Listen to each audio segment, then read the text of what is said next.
بسم اللہ الرحمن الرحیم۔ فتنہ شکیل بن حنیف اور جھوٹے مسیحیت و مہدویت کی حقیقت۔ قسط نمبر 11، اسرار احمد قاسمی، مسجد ہاجرہ ممرہ۔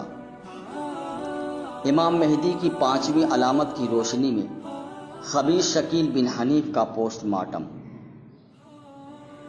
محترم قارئین کرام، آج کی قسط میں ہم متعدد احادیث میں ذکر کی گئی امام مہدی کی 5ویں علامت کے سلسلے میں گفتگو کریں گے، جس سے یہ ثابت ہو جائے گا کہ شکیل بن حنیف کا مہدویت کا دعویٰ درست نہیں، اور خبیث شکیل خود جانتا ہے کہ وہ جھوٹ بول رہا ہے۔ متعدد احادیث کی کتابوں جیسے صحیح مسلم، سنن ابو داؤد، سنن ابن ماجہ کی روایات کے مطابق امام مہدی کے آنے سے پہلے بڑے دلدوز واقعات رونما ہوں گے، جن میں سر فہرست شام و عراق اور مصر کی ناکہ بندی ہے۔ اسی طرح دریائے فرات سے سونے کے پہاڑ کا نکلنا ہے، اسی طرح شام پر عیسائیوں کی الغار، اسی طرح مینا میں حجاج کی باہم خون ریزی ہے۔ چنانچہ محدثین کرام جہاں امام مہدی کی علامات کو بیان کرتے ہیں تو اس کے ذیل میں مذکورہ حوادث کا بھی تذکرہ کرتے ہیں۔ ابھی ان حادثات میں سے صرف عراق و شام کی اقتصادی ناکہ بندی کا واقعہ ظہور پذیر ہوا ہے، بقیہ حقائق ابھی تک پردہ خفا میں ہیں۔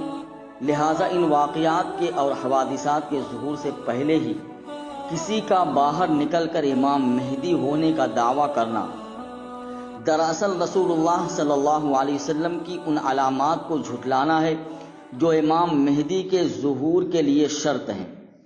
اس لیے شکیل کا دعویٰ درست نہیں ہے، وہ خوب جانتا ہے کہ وہ جھوٹ بول رہا ہے۔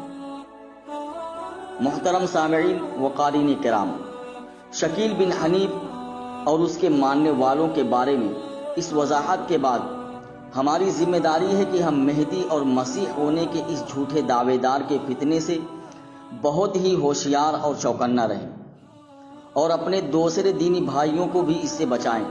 اللہ پاک ہم سب کا خاتمہ ایمان پر فرمائے، آمین۔ جاری ہے باقی مضمون آئندہ قسط میں انشاءاللہ تعالی۔ وآخر دعوانا الحمدللہ رب العالمین۔